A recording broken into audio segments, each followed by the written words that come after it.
Men hijab giygem, ata-enem bir tuğandarım ayaba karşı bolup jatat. Emne kılsam? Alardı kantip razı kılam. Apam men üçün kaygırsa yüreğim zırkıra boluyt. Apan kaygırбай эле koysun.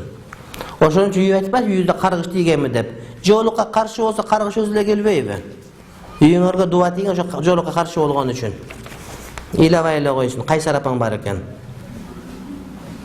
Joluk salınsan ıylasa. Anda mene soyup bolup ketişke şunu apan suyuna emne kılat? Akmak apan bar eken. Aytıp koyuş, men aytdı dep.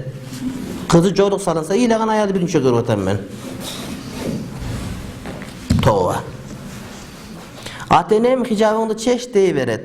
Күндө çalıp hijab musulmandan kiyim emes, Araptardıkı tozok çözünde ayta beret. Siz hijab giygen jokmu, Kırgızça giydi, muna sayması var dep, sayman salıp al. Joluğuna bir sayma sal, kamzörüne bir sayma sal. Üpkana da salıp al. Hijab giyiverdim, apşa giyiverdim de. Men jönele musulmança giyim giydim de ayt. Kırgızça de ayt.